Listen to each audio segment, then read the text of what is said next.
And we should be rolling. All right. Cool. Just want to thank you once again for coming out. Uh, for those of you who may not know, uh, you wrestled under the ring name Tyson Kidd in WWE, but a real name TJ Wilson. So, Yes, sir. yep, very appreciative of you coming out. Hope everything's doing well with you and your loved ones. Thank you. Yeah, my pleasure, man. My pleasure. Very busy time of year.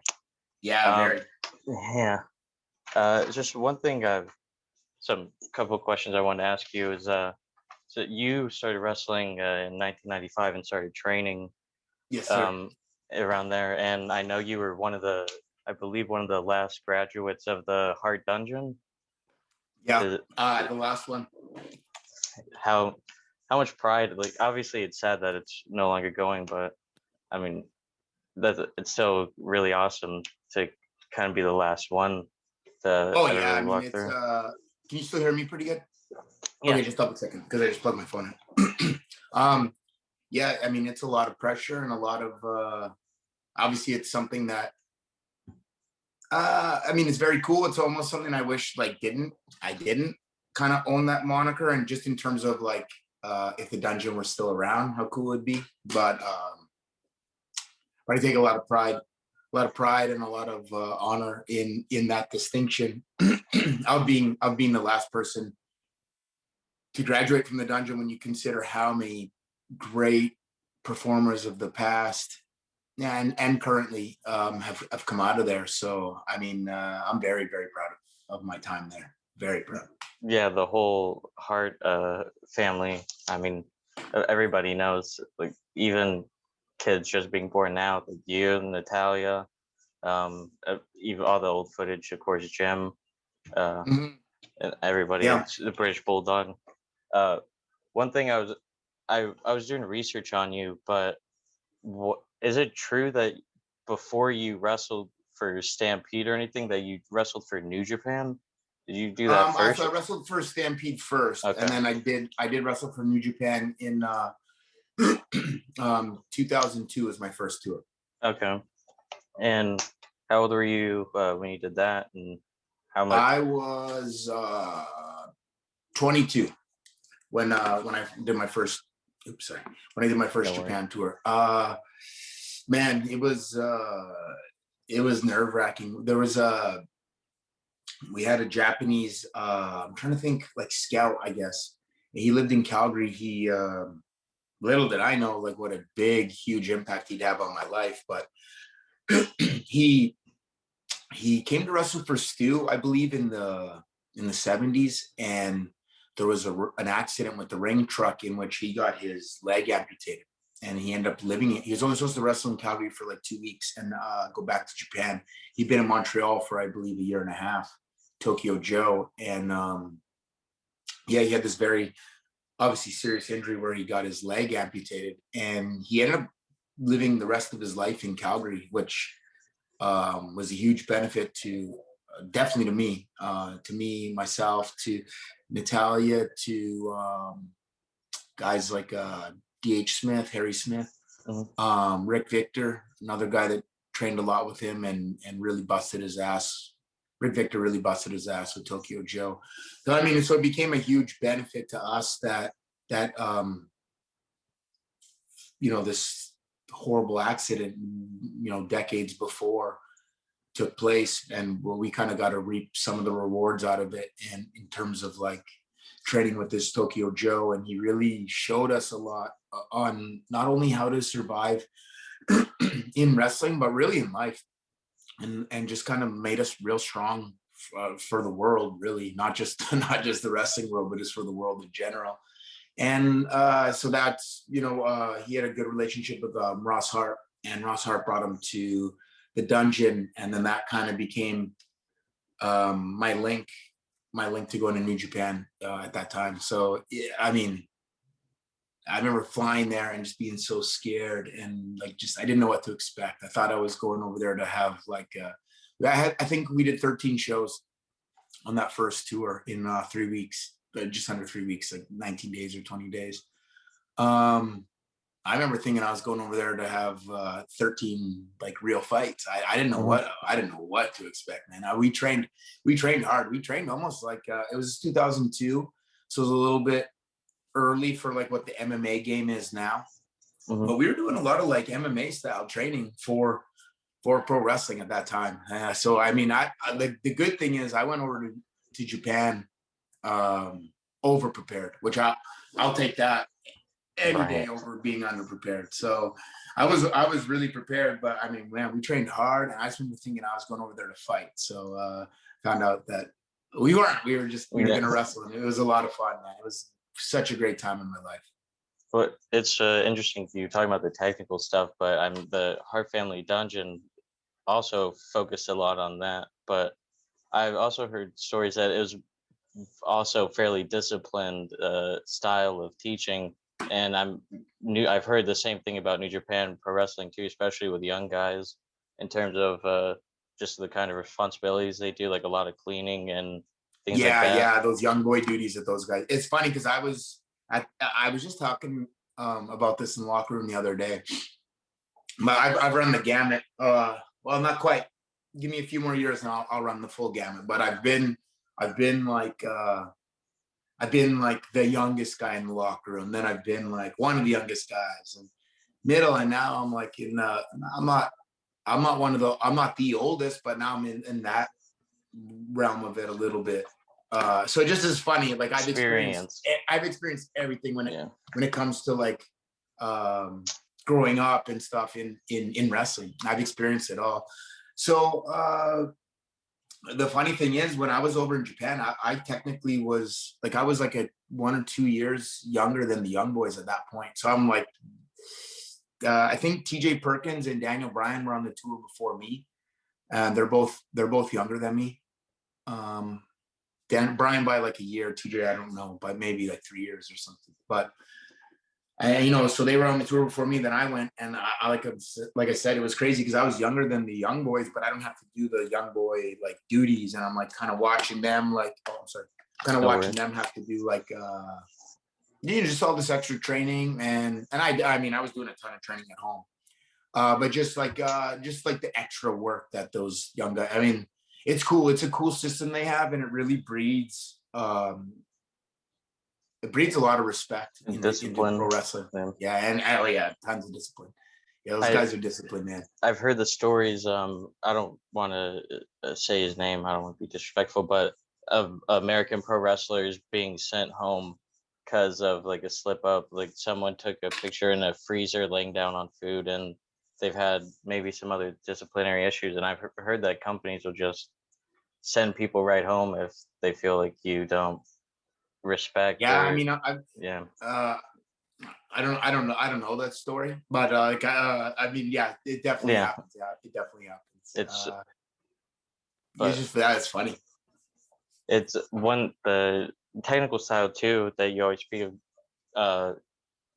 DH Smith, I know, also does MMA. I guess he went back to do kind of like a blend of like MMA and boxing, and I know in New Japan, and really change up his style. And I believe he did some shoot fights too. So he's done some what is it? NAGA tournaments. Okay. And he's won a couple of those. Yeah, I mean he's a insane like submission wrestler.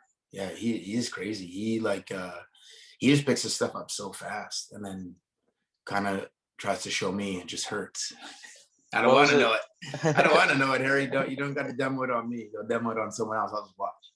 What was it kind of working like him? Because you just mentioned that you're all just really good technically, but it seems like when you guys were booked in the WWE, that they kind of, as a tag team, it always has to be power, and like if it's a smaller guy and a bigger guy, it always has to be power and that. So it seems like he didn't really get a chance to show off just kind of how smooth it was, because I've seen he had a few. There were a few like moments where he did get to show that. Just in terms of like the psychology of us as a tag team and just my size and his size, it just made sense that I would do a lot more of the quick pace stuff, and then he's kind of the power guy. So you didn't get to always show a lot of how smooth he truly is, or all of his I mean, honestly, a lot of his technical prowess. But there were some times like matches with the Dude Busters, or like later on when we're not a team, and Trim Beretta and Kalen Croft, yeah. yes. And we had a couple singles matches against each other. We did a bunch of live events against each other, but we did like one was in MSG, but we did like it was on Superstars. It was in Philadelphia, and it was a lot of fun, that match. I thought he got to show a lot of fire and a lot of really good things that I know that he can pull out on a nightly basis. So it was cool. It was cool to have those moments. Like for me, I've been retired for almost 6 years, and this match is like 11. We had it 11 years ago, but like I think of our match that I had with him at MSG all the time. It was very cool in my mind for us, that I know it was a live event the day after Christmas in a blizzard, but it was very cool to wrestle at Madison Square Garden, the most famous arena in the world, to have a singles match against Harry in the same, not obviously the same atmosphere, but in the same arena that like Brett and Owen opened up WrestleMania 10 in a singles match. So, and so things like that are kind of the things that I relate to, and the things that like really stand out for me. But I remember being very, very proud of not only myself, but very, very proud of Harry in that. Like for example, in that match at Madison Square Garden, I remember John Laurinaitis pulling us aside after and just talking, like you just said, it was really, really good. And he had a lot of complimentary things to say. And it was a great feeling. Yeah, I know how good you are. I doubt you can actually see it, but that poster up there, I live in Plant City, Florida. So okay. I used to go to the FCW shows when I was a kid, and you're on that, but that's where I saw Sheamus and Drew and everyone. So I do remember as a kid, I knew like how talented everyone was when they were coming up. That's so funny, man. I know yeah. Plant City. I know we wrestle at the school, right? And it's like the got the Armory. Plant City and Armory. then but the locker room has like actual like lockers. Feels like a school. I'm pretty sure. That's you could have wrestled in multiple. We have a few places that you could, but I know you did wrestle at the Armory. Oh man, you know what? I'm thinking of maybe like Brooksville. There was a little period where we were doing those random FCW shows. Yeah, funny. It's just Deep South Wrestling, Ohio Valley Wrestling, and now just FCW. Did you ever go to the FCW arena or no?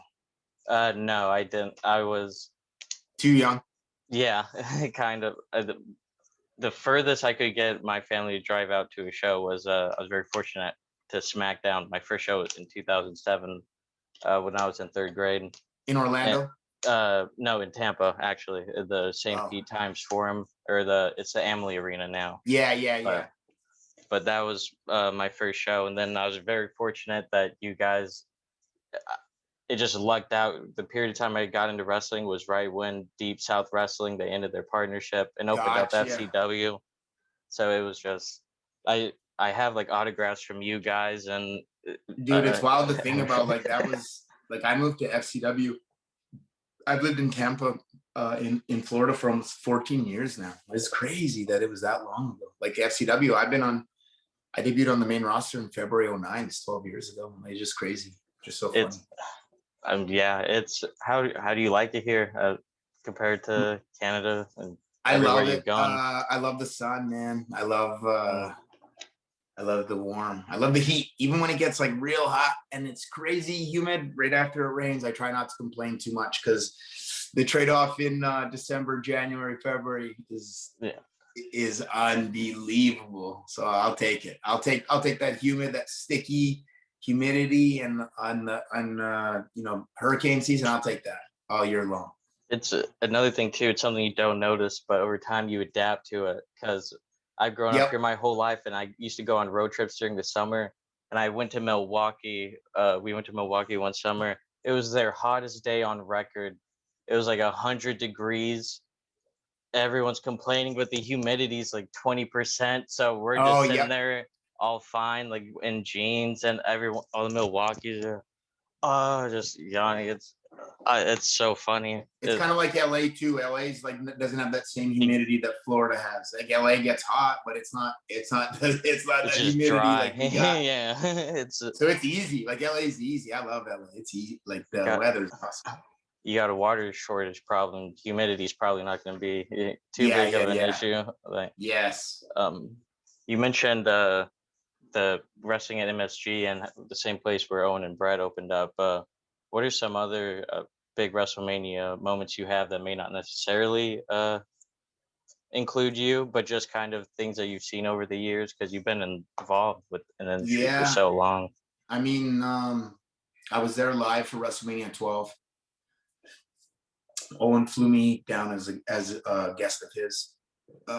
So I was there for Brett and Sean's Iron Man match, which like blew me away live. I'm trying to think. Oh, there's so many. Yeah, I mean, there's so many. Like I've been at like almost every WrestleMania since 24. So, I mean, like Hurts you the job. I was at 12. I was at 22, and then every other one since 24, basically. So like it just, I mean, there's a lot. Shawn and Undertaker, that first one in Houston. I mean, I like both, but that first one in Houston is unbelievable. That one was that was the only WrestleMania I ever watched the day of, just because I never had cable or anything until a Gotcha. period of Yeah, yeah, time. yeah. So a buddy, that was the first time someone did it. My favorite wrestler is Rey Mysterio. He won the Okay. title for in like 21 seconds. Oh That yeah, match was JBL, on right? the card. It was. I don't blame you. A lot of people say that, and it's the one of those matches where people don't roll their eyes when someone says it because everyone just acknowledges just how like incredible it really is. And Yeah, man. Match is uh, unbelievable. how much does the whole experience of kind of WrestleMania mean to you, especially being around for so long? Does it ever get old? Just like every year, is it You know what? still You like? know what's so funny? I was just thinking this yesterday when we were at SmackDown, and I was like, okay, so there's one more week, and then like this next week is all the week before WrestleMania. Like it's here now. And even last year's WrestleMania was exciting with just how different the world was, and just we're gonna do the first ever WrestleMania with no fans. Like it's crazy, Yeah, but it still was really exciting. And so like that's a funny question because every single time, like once you kind of see it, like it starts like I don't know, say like October, November. Once like like maybe you're in December, then all of a sudden once January hits, it's like okay, Royal Rumble's coming up, but WrestleMania it's still a little bit away, but it's around the corner. And then man, every single time it's the same thing. It for some weird reason, not for some weird reason. It's a great thing, but like it's always like that week before, that's 2 weeks before, it gets really, really exciting, and it doesn't get old, and it doesn't lose that luster for some reason. It just like keeps. Like I was around all the talent yesterday, and everybody's like super excited for this next week, and especially for Saturday and Sunday to this is gonna be the first time in over a year for our talent to perform in front of fans, and a lot of them, and it's gonna be unbelievable experience that like no one, like all the people involved on the show on Saturday and Sunday on both days, this is gonna be like one of those ones that they never forget. right. Yeah, it's right in my backyard, Raymond James. So I've already. But yeah. There's a lot of people that are really like really excited. Mm-hmm. It's building up enthusiasm. It's kind of, especially with the vaccine rollout, it's Yeah, yeah, everyone's yeah. feeling pretty high and kind of cruising. So it's kind of good to see a little bit of joy here. Mm-hmm. You mentioned it's been over a year since there's been fans in the stands. So how has the talent and kind of even the producers and people backstage, how have they like coped with the mental effects of that? And I Um, mean, because it's a big difference, just not having the crowd to huge. react with. Yeah. Huge. I mean, that's like what we do. So it's just very different. But I think we have the best talent in the world and they step right up. And like, I mean, I have a great memory, but I remember the Thursday when things were like shutting down. And I remember Johnny calling me and asking me if I'd already flown to Detroit because that's where SmackDown was supposed to be. And I said, nope, I booked a later flight. My flight's like late tonight. And he said, okay, don't get on that flight because it's closing down. And tomorrow at SmackDown will probably be at the Performance Center with no fans. I'm like, okay, no problem. I mean, no problem. And so we show up, and it was a little bit obviously real odd that first day, and those first few weeks was just I don't know about like growing pains, but a little bit, and it was growing pains and trying to figure out what's the best angles on everything and what's the best like camera angles, like where do we want the Performance Center is not obviously where the main roster is used to performing, so it was a very, very, very big difference. And but the crazy thing is, it took, on the production side of things, it took us a while to kind of like really iron things out, which I think is completely natural. But on the talent side of things, no problem. They took to it like ducks to water right off the bat. Everyone was good. And I mean, over the last year, I think there've been some really, really, really awesome matches. And I've like, there's been so many that I loved, and I'm like, it's weird. I don't know. Do I love them more because of the effort with no fans in the stand, or would they even be that much better with an audience reacting? I don't know. Like, it's just like, it's one of those, like, it's those what ifs. We will never know. So it's just interesting, like those types of things. Even like there have been some really good matches, because even the WrestleMania, they split it up for like 3 nights for the first time, or 2 nights for the first time last year. Yep. And that Brock and Drew match, like there was tons of positive feedback just from that. Yeah. And if there was a crowd there, it would have been on fire. But yeah, I mean, all you have to do is go back and look at that reaction at Royal Rumble. Yeah. When Drew eliminated Brock. So imagine that at WrestleMania. Yeah. And speaking of that too, just how, I don't even know if it's lucky, but everything started to close down right after the rollout of the Royal Rumble. So it's at least everyone got that. I couldn't imagine Edge coming back to that. And yeah, man.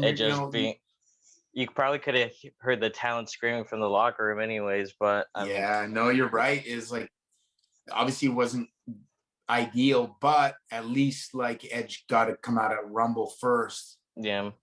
And have that moment in front of a baseball stadium of fans, not even an arena, a baseball stadium in Houston. Yeah, it's especially just all the talent too. And it was a good event, so hopefully it was able to kind of hold it over for a bit. But it's tough. Definitely. But I mean, everyone's done the best, and it doesn't, like, it's not like, to me, it's not like it shows in anyone's performance that there aren't fans. The talent's not performing like that. Right. Well, that's a win. You have a lot of indie wrestlers who started from grassroots, so for some people may not be have to adapt, but it's I wrestled in front of 4 people, so that's ZZ Top's first concert only had 1 fan, so wow. I didn't know that. Yeah, I mean, it's so everyone starts somewhere. Yeah, and they don't know the name of the fan either, so it's another tidbit. Man. Another question about WrestleMania is, what are some your personal favorite moments? Obviously, you were wrestled for Cesaro, and you've also done the Battle Royales a couple times, but you also debuted at Mania doing the heart attack to help Bret, and you did the heart attack to Mr. McMahon, I believe, to the outside floor. So I was also wondering if you put a little bit of extra on that one. I bounced his head like a basketball. Anyone can go watch it back and see I bounced Vince's head like a basketball. That's on tape. That's on pay-per-view. That's out there for the world. They can have that one. This is for Bret. It was that was awesome, man. That was very obviously, I mean, those are the two really. The deal with Brett and Vince was awesome and like very cool thing to be a part of. And it becomes one of those where it's all just timing. Like if Brett had done that deal, 10 years earlier or something, I'm not involved, but 10 years later in 2010, I am involved. So it worked out cool for us, obviously. And then, yeah, WrestleMania in San Francisco, it was cool as a brand new building, was very cool. And then secondly, to be out there with Cesaro and do that 4-way tag and have the crowd react the way they did. It was a lot of fun. It was a great group of dudes, and just like, and we did double duty. We ran back. I remember running because it's a stadium. I remember running going through the side, then running all the way around to get back to Gorilla and literally like just barely making it in time, and then going out for the Battle Royal. I always hear those stories. Everything's just so big now. It's people at Mania. It just reminds you of, I don't know if you've seen This Is Spinal Tap, where they're going on stage for a gig and they just keep turning down different hallways and different corridors, and they end up being so late that the show's over. I didn't. That's funny. I'm surprised. I haven't done that. Not everyone gets a golf cart, I guess, so it's kind of tough. I've yet to use those golf carts. All the WrestleManias I've been to, I use my damn feet. Yeah, but you're a big cardio guy, so even with my torn, even when I went WrestleMania in New York 29, I had knee surgery a little before, but I didn't use those stinking carts. Don't need them. No canes, no crutches. So, as you said, you've been with the WWE for a while, and throughout that time, or not even just WWE, throughout many corporations, what are some big differences between since you've started and to now in terms of the improvement of like medical care and medical treatment provided to people? What are some things that really stand out? Because famously, Chris Jericho was one of the people that helped WWE, or encouraged, I guess, WWE to have a doctor at every show, because they didn't have one for a while. I don't know if it was just him or a growing effort, but yeah, probably, yeah. I'm not sure where like that. Obviously, before my time, I don't know where that credit like fully goes to. Chris invents everything now. Yeah, I do know that. He's a good friend of mine. I think he's the best. He was really nice to me when I met him years back. So nothing but great things to say. Always is a great guy. Yeah. I mean, so I think before maybe it would be kind of like I think it'd be kind of like an outsourced doctor. I might be wrong about that. And then now it's like our own, and like we have, almost like brand specific. And then we have doctors at every show. With like, for example, like the drug test, you used to drug test you when you first get signed. And if you fail that, you're allowed to like fail that first one, it would be counted as your baseline. And then level, like if whatever you failed for, it couldn't be in there, obviously in the follow-up test and things like that. And it's changed. Now it's changed to you have to pass clean the first one, or your contract doesn't get executed, which is that's a giant change, and in the right direction. Yeah, I mean, I think the medical as like the medical stepped up quite a bit. I think it's been with my injuries, but two, my neck and my knee. Company took care of absolutely everything. Like I've had luckily the best surgeons in the world work on me, and that's through WWE. So I think, obviously I wouldn't have hurt my knee if I wasn't wrestling that day in Green Bay, Wisconsin, but for WWE, but they didn't hurt my knee. I hurt. Right. It just was a thing. But they took care of every single aspect of my knee. And then same with my neck. With my neck, I obviously wasn't out of the company. I was under contract the entire time. I just was at home, but I was home for almost 2 years, and They made sure I had a great surgeon. I had to get airlifted out of Texas. Like they covered a lot of things, man. And I can't say enough good things about the medical in terms of just even personally what I've experienced with them. Yeah, it's really good because you hear a lot of like the different horror stories. Like a guy will take a chair shot and or something, take a sledgehammer or stick and just a fluke and hit an artery or something, and trying to after a show trying to run and find somebody, can't find an open Yeah. hospital. Like now, yeah, exactly. They were like Sabu taping up, tearing his like bicep and taping it up. Bicep It's like on yeah, that that's barbed wire. gnarly, but also not healthy. Like, I don't, Sabu's nuts with that. He yeah, loves that, man. I, He's like, how many times has he done that? He just loves tape. He thinks tape heals everything. it's if you have enough heart, enough commitment, I suppose. But that's also why I didn't become a wrestler. Decided the writing part might be a little bit better. You can usually tell around 7 or 8 if you think you're gonna have the athleticism, and that's not everyone's got it. So, but people enjoy watching it. Yeah, and there's nothing wrong with that. It's like No. I'm like the world's not the world's biggest, but I'm like a giant UFC fan. I'm a giant NBA fan, basketball fan. Like, guess what? I don't plan on doing either of those, Yeah. so it's all good. Exactly. It's fun to watch people who know what they're doing. That's Yeah. There's nothing wrong with watching people that are great at what they do. It doesn't mean I have to also do it. exactly. So you've wrestled for so long. How did you keep a positive state of mind while on the road? Because obviously it's a lot of wear and tear. Sure. So what are some things you kind of did to keep yourself fresh and to not burn out? Because company could take a lot from a lot of people. So Yeah, like the schedule is just a little. It just is like it's kind of interesting. I've explained this to people. the industry, Like, rather. Sorry, not just the company. I'm sorry.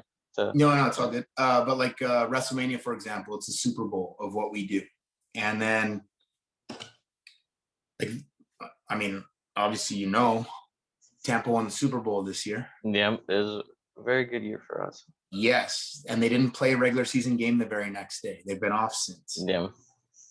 That's cool. And in our world, we do the Super Bowl. This year we do 2 Super Bowls, and then we do Raw the very next day. And then that's usually another Super Bowl in its own right, because crowds get rauncous. And then in a normal situation, then the next week after we're going to Europe for 2 weeks. So like the schedule doesn't stop. The schedule does not stop. And so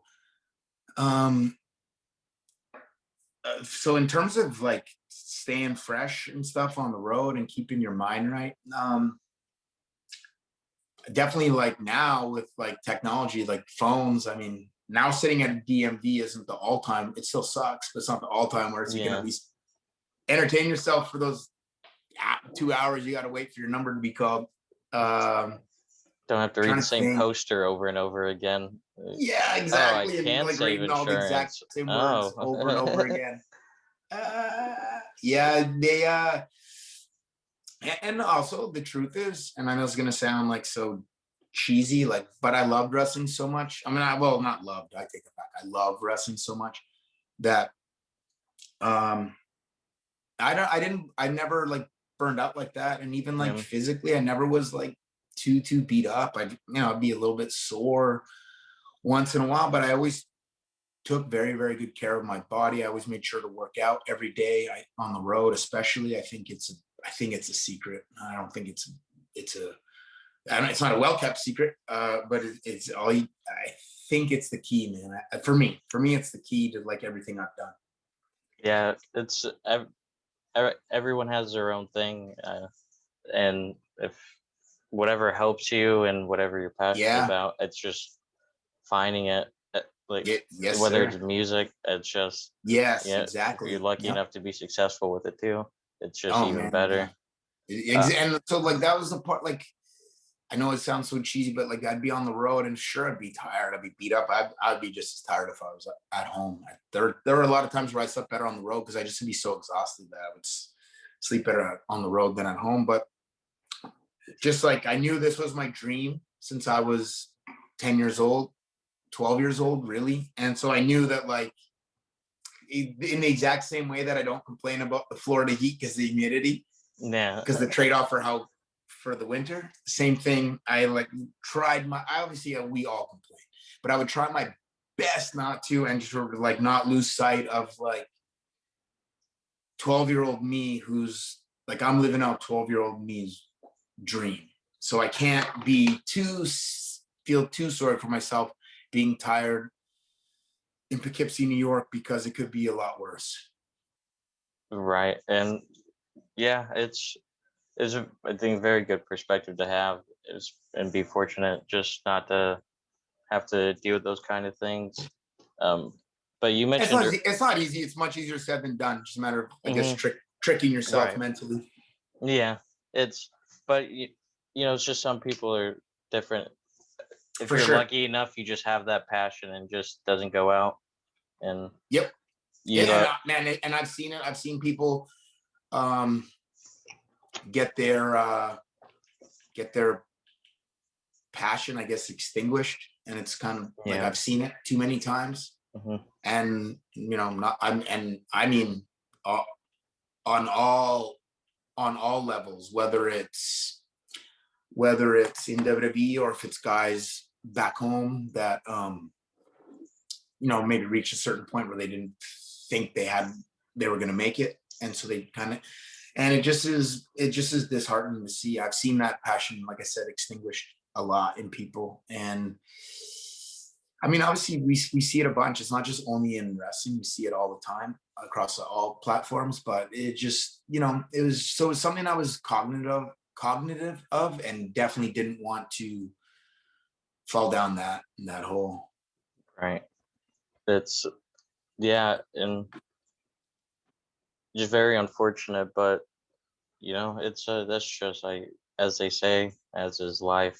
It's Yes, just sir. dealing with the hands you're dealt the best you can, and finding people love and support. Like, for example, how much did having Natalie and kind of Dave around a And lot?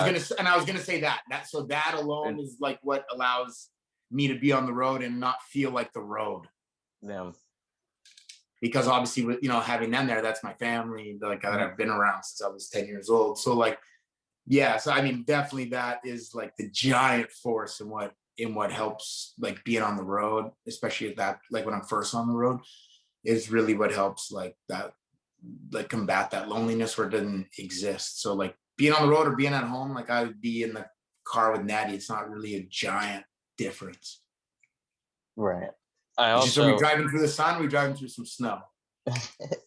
I also had a question about being now married with a Natty. What was it like to have to become a cat person? It's funny. I've always been a cat Yeah. person.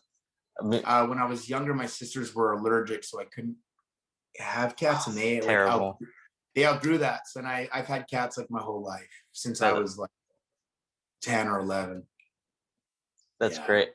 I used to have four when I was younger. It's just they're just smaller, and they're more independent, and you don't Yep. have to give them baths. Like, it's for me, it's a huge win-win, and you give them a litter box, and like Yeah, they give it's themselves perfect baths. for They're me. self-cleaning. Like, I yeah, exactly. It's just they're so low maintenance. I don't understand how. I guess man's best friend, but I not that I don't like dogs. They're all great, but it's Yeah, I'm got definitely to a have a cat. preference. Definitely a cat person. You mentioned kind of keeping fresh on the road earlier when you're talking about it, and keeping like your body in good shape too. What Yes, sir. what are kind of some things that you did that really just like helped you like stay fresh? Because obviously it's a really grueling schedule, and you've seen what can happen. For example, like with Dynamite Kid and other Sure. Kamala later on as well. Yeah, yeah, Uh, yeah. Leg, they right? they all like have their it all like chips away. So, or did you? Was that something you always kind of tried to keep in mind, and for the long term, or were you just kind of more in the Yeah, I moment? think so. And I always focused on, like I said, I just believe, like, especially if I'm waking up on a Friday morning, if I go to bed at like, I don't know, 2, and I wake up at like 4 to go to the airport, and I sleep a little bit on the plane, and then I get to, wherever like the live event is that day. Like if it's like in Phoenix, Arizona, and I flew all day. First thing I do when I land, obviously grab a rental car and I go to a gym. I go grab a gallon of water and a gym, and I work out, and I try to drink that full gallon and get like my body kind of reset and get my blood moving. And so that's always kind of been the secret for me, that I found that, like, no matter how tired I was, as long as, like, once I landed, obviously you're just going to feel tired. You just sat on a plane for 6 hours or 2 hours or, however long. And you're just going to feel sluggish and tired. So you can either just feel sluggish and tired all day, or you can go to the gym and kind of kick it out. And then, and so that's what worked for me. I'd go to the gym, I'd kick it out, and I'd feel great. I'd feel great. I'd be tired that night, driving, but in terms of getting the match done and like feeling good and feeling like refreshed, that for me, that's been the key. Yeah, and especially wrestling so long too. I assume your cardio is just absolutely insane Yeah, from at such a I young had great age. cardio in the ring. Yeah, that obviously just has to play its role. Uh, what are some of the your favorite people that you have wrestled in the ring? Like, I know you wrestled with, as you said, D.H. Smith and Cesaro, but I was also a really big fan of your work when you went back down to NXT and you were working with Adrian Neville and Yeah, that was a lot of fun. That yeah, NXT run was a lot of fun. It was so much fun. it was kind of just like a really good push. And even though they kept talking about how it was going to be uh just all this new talent, and but I thought bringing you back kind of really helped just show how talented everyone was and just kind of really gave them a sense of legitimacy Yeah, because it helped give me a little bit of a, or I mean, maybe not even a little bit, but a lot of a spotlight at that time. That really helped me a lot. Hunter really helped me and believed in me at that time, and really was really helping me out. Dusty Rhodes obviously a lot at that time. Really helped me out. Um, I don't even remember how exact. Like I do remember how it happened. I reached out to one of the people in charge of NXT, one of the writers, and just said that I was gonna stop by the show the next day, and if he wanted to use me, he could use me, and if not, it's cool. And I came by and I wrestled Mason Ryan that day, and then I beat Mason Ryan, and then all of a sudden, and I have a promo on the ramp post match, and then all of a sudden I go to the next taping, and then that's when we started getting ready for that first takeover. I think the first one initially was maybe going to be sometime in July, and then maybe with like the network numbers and stuff, they moved it to May. Because I think the original plan that I was told was eventually I was going to wrestle Sammy on the first takeover. okay. We were supposed to, I think, become a tag team and kind of like a little bit like Brett and Owen maybe. And then finally I turn on him, and then I think we're supposed to wrestle at that first takeover. But that's when it was supposed to be, like in July, maybe end of July. Then it got moved to the end of May. And so I did that Mason Ryan match, and they would tape every 3 or 4 weeks at that time, 4 weeks. And then I show up at the next taping, which is after WrestleMania 30. I did the Andre Battle Royal. I remember, and I was talking to the writer there, and that's when he explained to me the Sammy, like the tag team stuff. And I was like, yo, this is awesome, man. And then that was literally like, I think on the Monday or Tuesday of WrestleMania that week, like after WrestleMania 30. And then I show up at the next NXT taping, which maybe we taped enough in advance that it wasn't the same week as WrestleMania. Like maybe it was the following. And I show up and I see that same writer. He's like, "Yo, things change." He's like, it's you and Neville at Takeover." And then, so it took on a different thing. It was awesome. I loved it. I love wrestling Neville. I think he's insanely talented and one of my favorite guys I got to wrestle. But in terms of like my favorite guys, I mean, like there are so many. Trent Beretta, Kurt Hawkins. These are also some of my best friends. But Rey Mysterio, obviously, of course, like revolutionary. I'm happy. I was proud that I got it. Also at MSG, I got to team up with Brett. We did a 6-man tag. Show? Yeah, we did a 6-man tag, Bret Hart Appreciation Night versus Nexus there. Oh, that's pretty awesome. Teamed up with Brett a few times on a European tour as well, which is really cool. Obviously never wrestled against Brett, but team with him was awesome. Yeah. Wrestled DX, which was really, really awesome. And just obviously, with that Calgary connection, it means that much more to kind of be in there with those guys. I'm trying to, I don't like New Day, Usos, like the Usos. Oh man, when the Usos got called up, I was so excited because now I had a tag team that I could really play with. And they're great. They've been great from the beginning, man. And like they're so awesome, those two. Didn't you all feud like almost right off the bat? Yeah, when they debut and attack us. And so then we start wrestling with the right triple away splash, right? Yeah. Yeah, and we start wrestling right away on live events. We end up wrestling them. I think that was like around May. I think that's May. And then we wrestled them like all on live events, like every week, all May, June, July, August, all the way even into September. It was so much fun. Once in a while, we'd wrestle some SmackDown loops against like Gallows and Mercury, and then a couple against like Hawkins and Archer. At that time, when we were tag team champions, but we wrestled a lot with the Usos during that whole summer, and it just was like I'd just be driving from town to town, coming up with as many ideas as I could. And I'd show up the next day. I would tell them. They would, of course, I'd be able to execute it with them. Then I'd drive that night, try to come up with new ideas. It was fun. It was so much fun. I bet if I were to watch my actual like TV matches at that time, I would see a lot of growth based off the matches I was having with the Usos on the live events at that time. It's very interesting. You're talking about obviously the Usos just coming back up, but I remember that period of time where that they weren't talented, but it seemed like there weren't a lot of whole like valid or like legitimate tag teams on the scene at that time.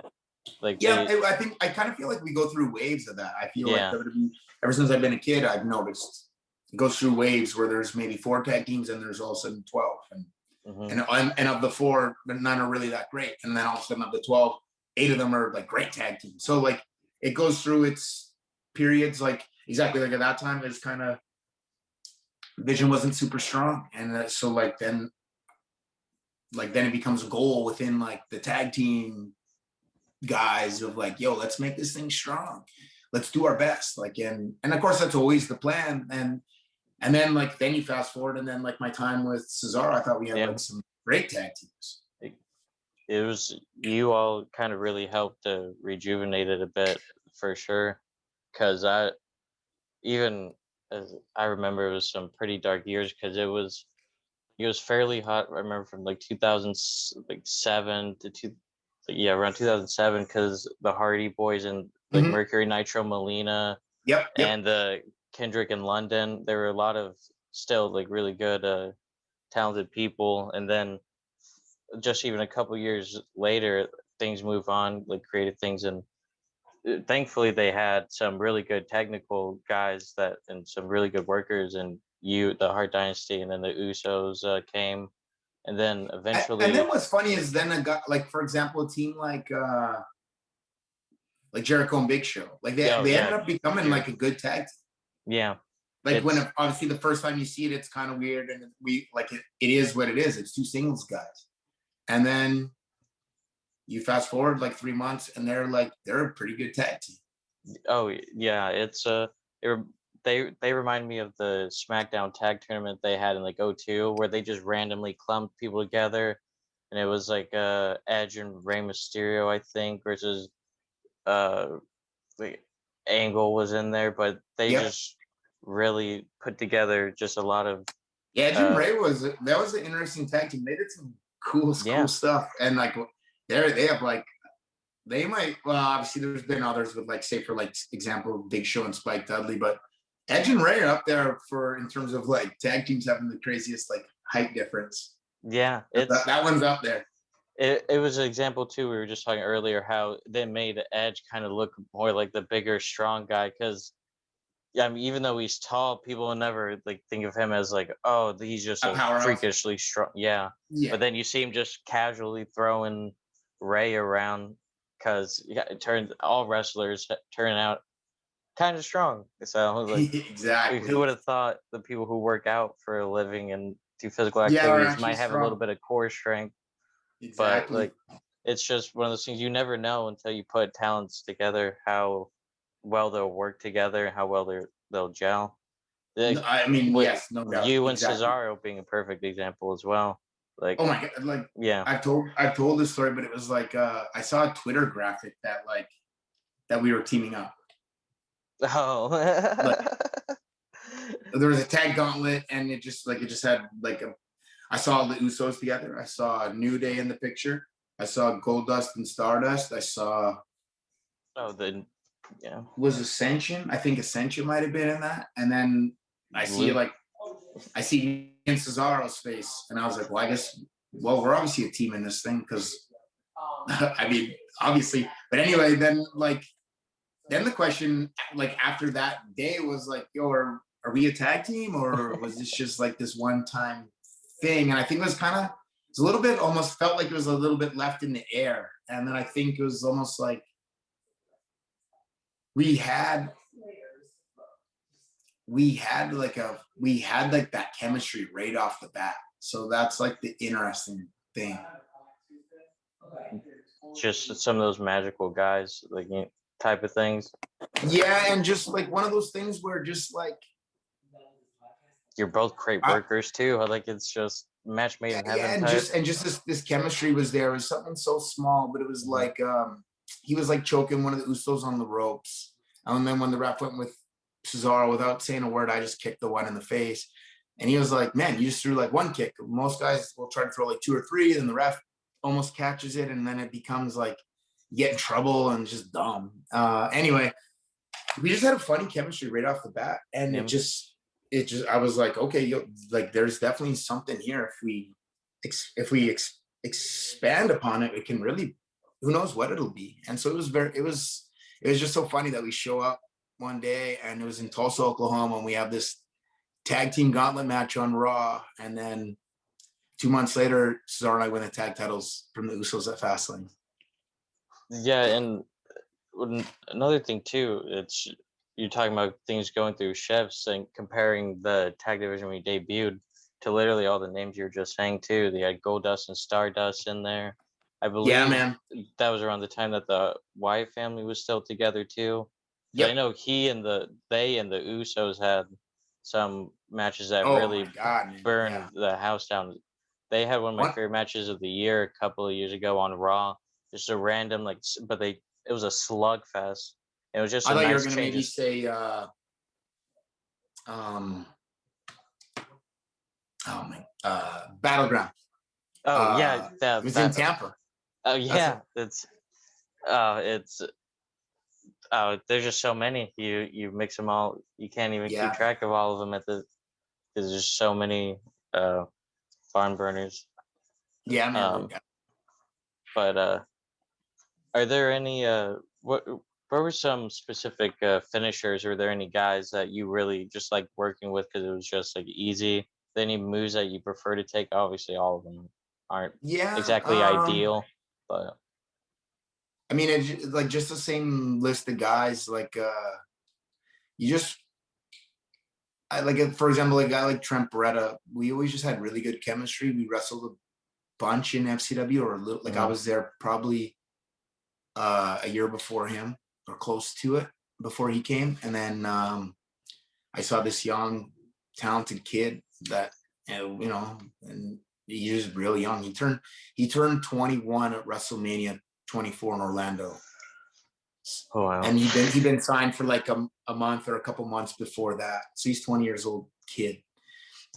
So we're you know, we practice a lot together. So then, you know, we just have that chemistry just there. But then it's different. Then all of a sudden, you know, a guy who I've watched for a very long time, like since 1996, Rey Mysterio, and then I'm wrestling him in 2000. Well, I wrestled him on one SmackDown. It's kind of a short match. No, I remember it. I was watching. And then I wrestled him again on Superstars in 2010. And that one was, the match probably like 12 minutes or something. But it was literally the Monday before Mania. And I mean, he gave me everything, man. He gave me everything, that guy. And this is a guy that, like, I mean, I've watched him a lot, and we're friends, but not the same level, obviously, as me and Trent or me and Hawkins. This is a guy that, like, I've looked up to a lot. And then here he is wrestling me and like give me a hell of a match. And so it just becomes like those, once you kind of have that chemistry with those different guys, it just becomes like it becomes, then things become really cool, because then you can like experiment and try to come up with new things and new ways to do things. And but you need that chemistry there first. You can't just like blindly do that. Right. It just really is incredible to just kind of meet someone you admire so much and be able to work with them. Like, how often do you kind of think about that and just take pride and kind of appreciate your journey to now, and just realize just how far you come, and that you accomplish like a thing that a lot of people want to, but just don't and just can't. So you're funny. I'm not bad at like, or I'm not bad at like living in the moment and not being too worried about looking too far ahead. And so like when you're in FCW, it's a little different than it is today. Now Hunter's coming down to NXT every week, pretty much.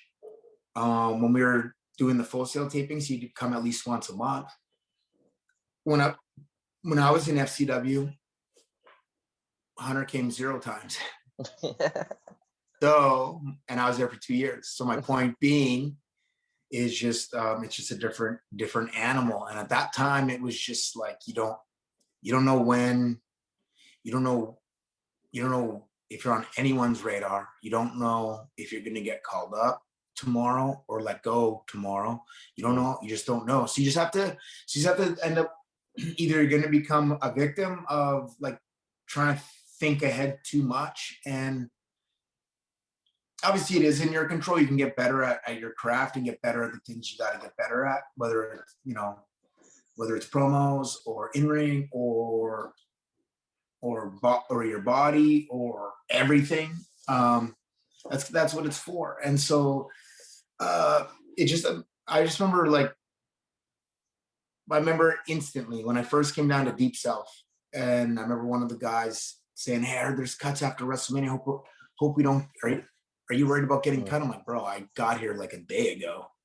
I don't think I moved all the way down from Canada to get fired in a week. I hope, unless I did something really, really wrong." So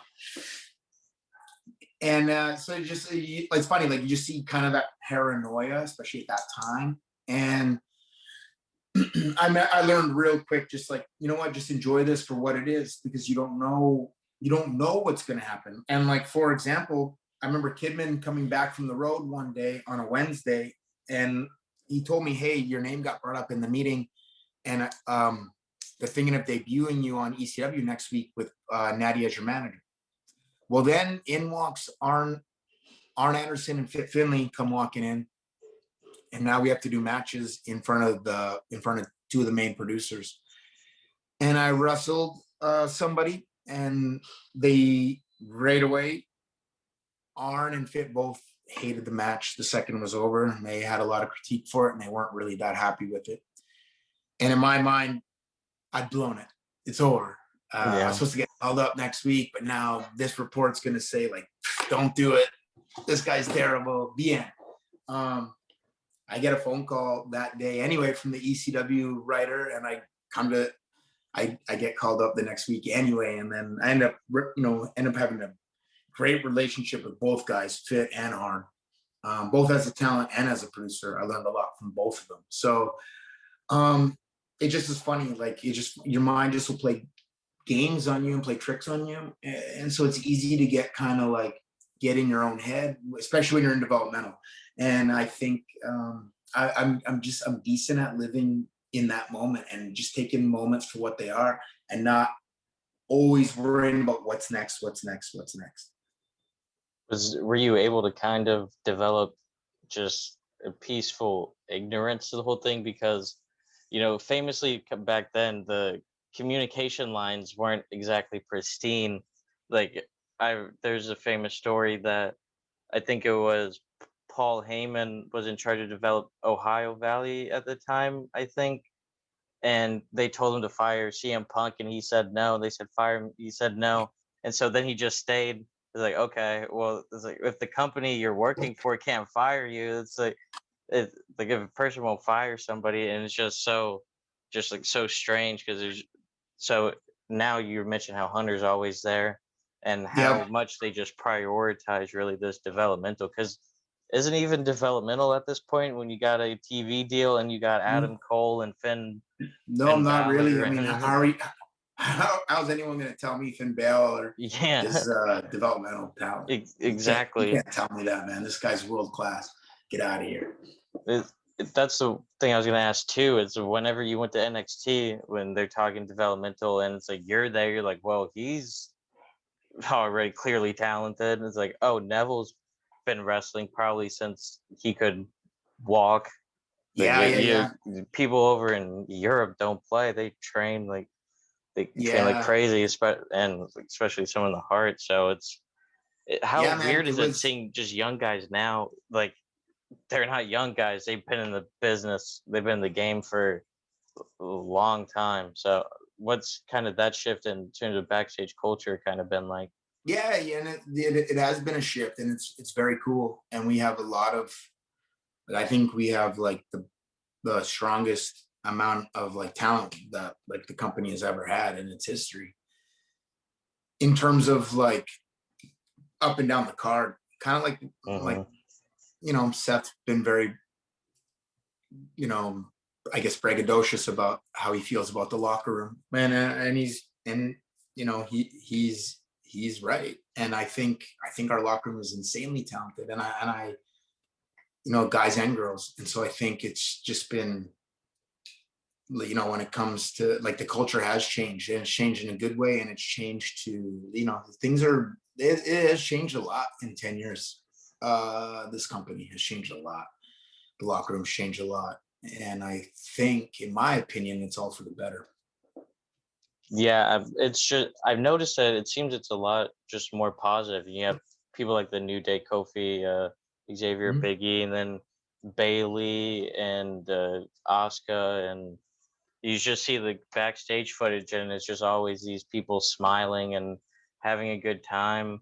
And you see like AJ Styles just gaming on a plane. Everyone just seems a lot more just kind of relaxed, and it's really nice to see, because like when I was little, I would read like historical like books about wrestling, and you hear all these people don't get along, and Bruiser Brody was stabbed, and you have like nightmare stuff, like, and you hear about all the WCW and WWF politics. So it's been really nice to see just this shift, and it's really fueled, I think, by a lot of the younger guys who just love the industry and love the people their peers, and just really want to have a great time and just give people good quality stuff. I think that's what it's become more about than anything else, is a love for this, a love for wrestling. And I think that's what's maybe kind of shifted the most. Like now everyone's focused on like on, I don't know. Like I think we're just, so it seems to be a lot more focus on in-ring ability Mhm. within the locker room and within like everybody trying to get better. And I think maybe, and obviously I can't speak for times I'm not, like for generations Right. before where I'm not in the locker room, but I think now maybe more than ever, and maybe it happened, at times in the past too.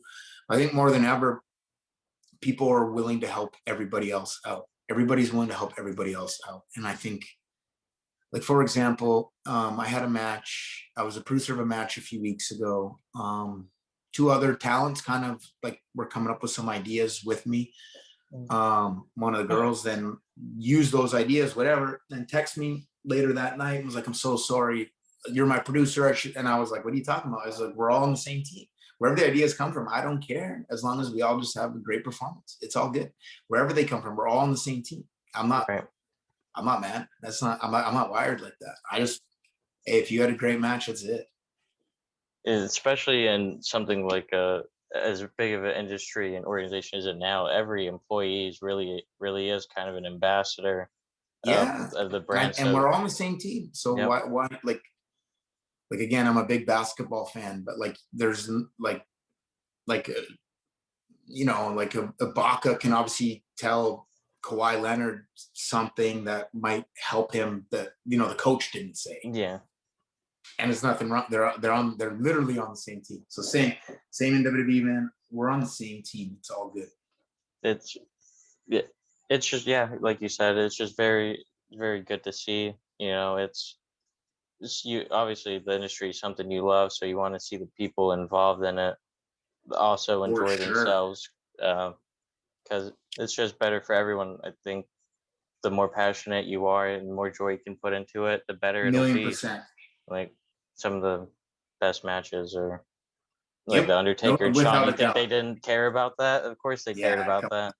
It's Dude, I remember seeing, I was a kid, I'm 15. I remember seeing Shawn Michaels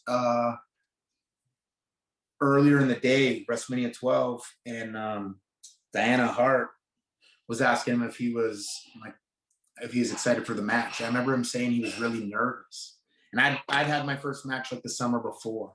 Well, I know I'm a 15-year-old kid or whatever. And I'm just like, I remember I was insanely nervous. And I remember sitting there hearing these words come out of Shawn Michaels' mouth in 1996. And I was like, Shawn Michaels is nervous? No way. I thought just I'm nervous. Okay. And then he's like, he did say to her that he was like nervous about like entertaining the crowd for that amount of time. And so it was kind of interesting thing to see Shawn Michaels say that. To, like I said, I'm a 15-year-old kid, and I kind of take that in and process it and try to understand it. And it was cool. And then to go out and have that match, So I mean, you're right. These guys did care about their craft, obviously a lot. it, yeah, it's really great to hear stories about that because it's just really just gives you a lot more insight to the person Mm-hmm. because especially at the time there's all those talks about that Sean was going through a lot of personal issues, but one thing that everyone else also says is that when you looked at him wrestle you couldn't tell like a lot because he was just able to perform at such a high ability, and he really it was might have served as kind of an escape even though it also hurts you at Sure. the same time, but Yeah, yeah. that's just I've the never I've never had like business.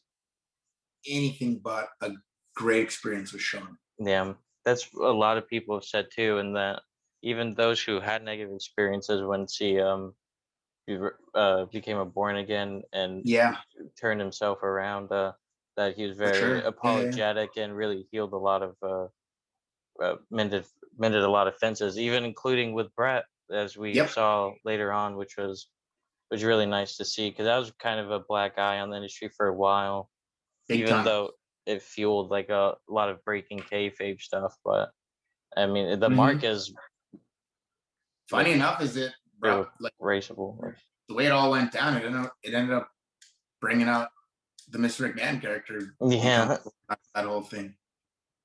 it's, and it's also the story too. You get supposedly Brett hit him, and it's just that whole thing, and it's obviously just a legendary aspect of the business. but No doubt. especially being for the title and everything, and it's just a huge deal. But it just goes to show that the face of the business is changing, because even they were able to mend fences despite such a breach of trust and things like No, that. absolutely. Yep. Yep. I agree. Um, what? And just a couple more questions. No You've problem. won a lot of titles in your career. Was there ever a point where it just kind of stopped being fun and you just kind of took it for granted? But or you No, were you just never. always really excited to be able to hold No, gold? it's always awesome, and it always like it means a lot. It means means within that company, whatever, obviously it varies on importance and size of the company and things like that. But it means that the company sees something in you and kind of, I guess, maybe rewarding you. And I mean, like, it was cool to, like, I was very, very, very cool to win the WWE tag titles with Harry, because my very first match at 15 years old is teaming with Harry. So it's, 15 years later to win the tag titles on Raw is really, really, really awesome. I can't be replaced. And then to win it 5 years later with Cesaro again is really awesome, because it was like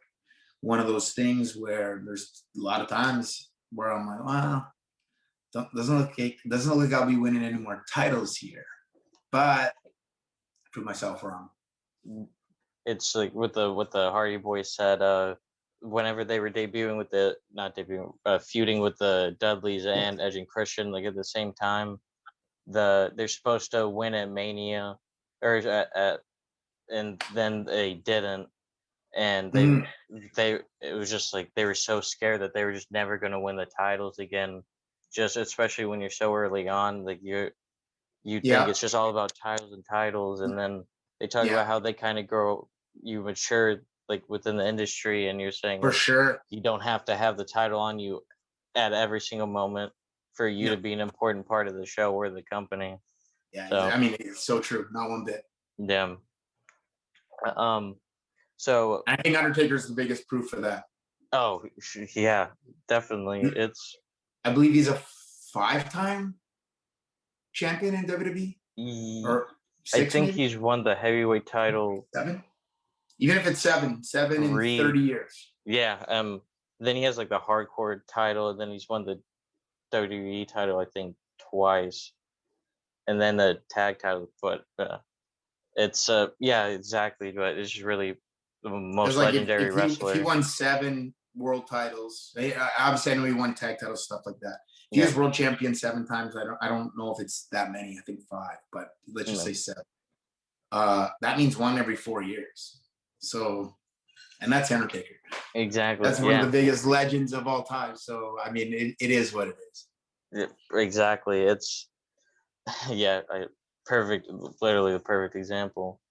Um, so you've been obviously wrestled for a very long time. So Yeah, what is almost some? exactly 20 years. Oh, congrats! It's a very big Thank you. milestone. So what is some things that about the industry or about just yourself that took you a while to kind of understand and learn that you think younger talents could really benefit from having understanding of? Um, Yeah, so it's one of those things where everyone's obviously different, and Right. everyone picks different things up at different rates. Hmm. Obviously, it's not a secret, but it took me a while to figure out promos. In terms of like actually, like, not just like, for example, in Stampede Wrestling, most of the promos would just be like, hey, let's not wait till next show, like, let's do this match now, whatever. And it's like, so that's easy, and the crowd reacts to it, that's easy. But stand in the ring with a microphone and speak about something for 60 seconds is a little bit different, rather than Right. just like a quick post match, like, hey, let's not wait till next time, let's do this now. So that took me a while, and everyone's different. I've seen other people who catch that. They're great at speaking from even before day one, and then Right. it takes them a lot. Like, then they maybe, you know something else is they get hung up on something else. And so it's always like, it's very rare that someone's very good at everything. Normally you figure out what it is you're really good at and you kind of steer towards that, and you kind of steer away as much as you can from, or depending on what it is. Like for example, if like Triple H doesn't go to the top rope, so it's not like oh man, he's not a good wrestler because he doesn't go to the top rope. It's nothing to do with that. He just doesn't go to the top rope, and so that's fine. And he doesn't have to. Like Brock Lesnar doesn't have to cut a 20-minute promo for me to understand that Brock Lesnar is going to kick my ass. I already get it. The second I see the guy, I get it. I don't need to tell me for 10 minutes on a microphone. I get it. So it's just, everyone's a little different, and it just, what are your strengths and what are your like attributes that are like, what is it? Everyone's different. Like a guy like Enzo, like the second I saw him, this guy was cutting amazing promos, and he was so charismatic, and he is so entertaining. This guy, way more than I am, but he got that day one. He's already that. He's but then we all excel at certain things, and then there's certain things that are going to be more of a work in progress. I'm sorry. Right. It's and one of the things too, especially with a young talent, people got also had to remember The Rock didn't debut as The Rock. Rocky Maivia, and he was getting booed out of buildings. Yep. Stone Cold Steve Austin famously, what was it? Stunning Steve Austin. Yep.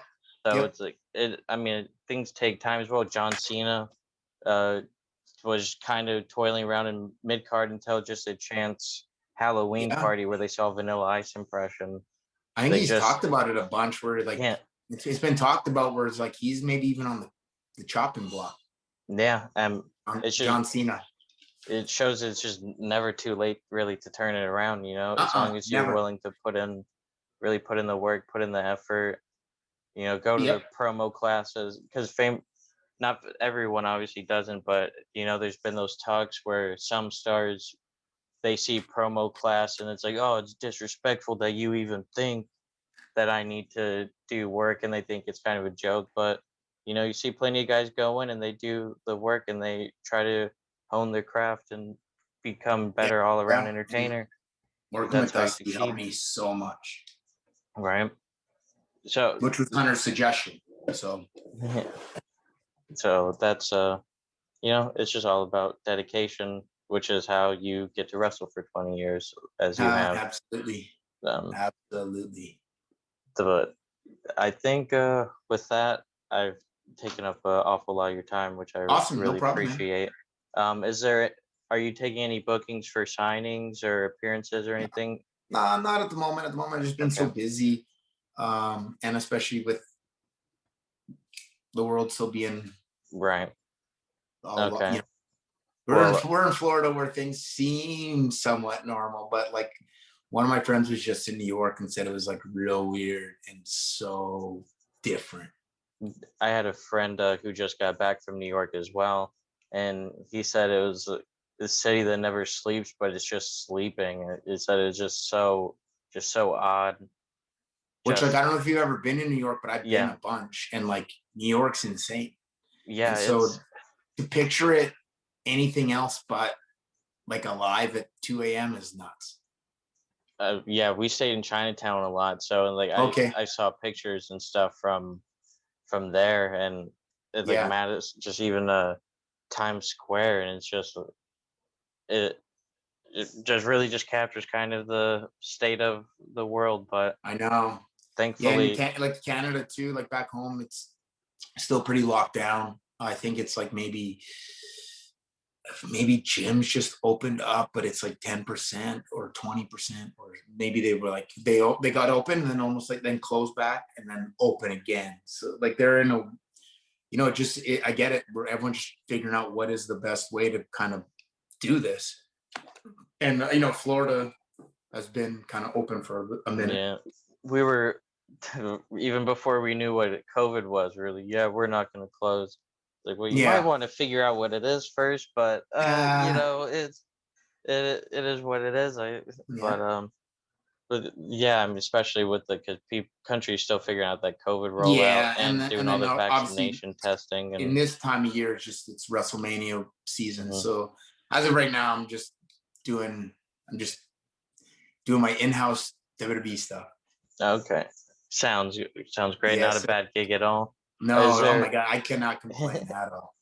is there any place that people can find you or follow I you mean, yeah, or on Twitter at TJ Wilson and at Instagram at TJ Wilson 711, which is my birthday, and it's very famous convenience store, so yeah, double whammy. not a bad deal. Yes, sir. Well, thank you so much again. I really Mm, appreciate it. This is my pleasure. My extremely pleasure. helpful. Um, I'll I'll probably post it later. I'm really busy with school and No things right problem. now. What are you Uh, taking in school? I am a political science major, Uh-huh. but you know, halfway through that, I realized if I pursue this, and I'm going to be miserable for the rest of my life. So I added a minor in mass communications because I'd taken all the major political science classes already. Uh-huh. So for like, and if I changed it, I probably would have to go back to school for a couple more years. So I'm doing a minor in mass comm when that's why I'm taking beginning reporting and uh like introduction to advertising and writing in mass media and things like that. So I'm a sports not sport social media coordinator for a couple local businesses. Oh, And that's I'm cool. also yeah, and I'm also looking to start a blog which I just talk about variety subjects because like you, I love sports and I'm a big fan of pro wrestling as well, and I'm a big Oh fan of yeah. anime and manga and things. So just kind of be like a general, I just understand. Yeah, that's cool. That's a really cool. Yeah, exactly, because then it's just more like open. yeah, just a little bit of a hub and just kind of a place where I can make sure that my writing ability doesn't deteriorate after school Yes, as sir. well. Yeah, yeah. Because That you old, never know that when old. If you don't use it, you lose it. exactly. It's so Mindset. definitely not the worst thing to do, but yeah, I'm very uh, lucky to have this opportunity. And when you say you're in a beginning reporting class at USF, it helps get a couple of more interviews as well. People are a little bit nicer. Yeah, Like yeah, it, yeah. it was. I've heard I've been obviously tweeting at a few people trying to get feedback, and everyone had been particularly nice, and I was really appreciative. But I finally had one negative reply, and someone said, "Dude, this isn't the way to do it." Like it's a social media site. It's Yeah. like, oh, it's that's what it's for. It's like, All let me these just interviews that I've done during this like pandemic have all come from someone yeah, messaging me and asking me if I want to do it, and I just am like, you know what, I can appreciate that. Like you took, I mean, you specifically, but also others too, like took the chance, and I was like, you know what, at least I can just give my hour of my time. It's not a big deal. yeah. Again, I really appreciative.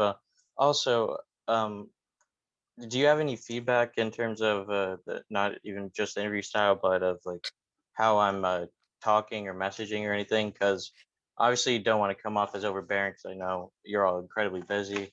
So I was just wondering if there's any really feedback or anything at all, or if you I thought mean, everything. I don't really have any. Okay. Like you were no, you overbear. You were not one bit overbearing with me. So easy. Okay. I appreciate that. To the point Yeah. that I like almost forgot about this today earlier, and then I was like, I clicked on Twitter, and I was like, oh yeah, got that, and so I like set an alarm just to No- be just to be on the safe side. But no, man, you're like not at all. You haven't okay. been like harassing me or like a bother whatsoever. All right. I really Nope, appreciate that. easy, very Phenomenal. professional, Very, very happy to hear. I'll make awesome sure to put you as a recommendation reference. on a resume or something Yes, like that. sir. Hell Appreciate yeah. that. But hope that you have a good rest of your day. You and your loved Thank you ones are too. doing well, and that maybe somewhere down the line can talk again. But Yep, man. Sounds good to me. Hell yeah, uh, we will. all right, really appreciate it. Have a great Okay, day. man. Thank you. Thank you too. Bye. Bye bye.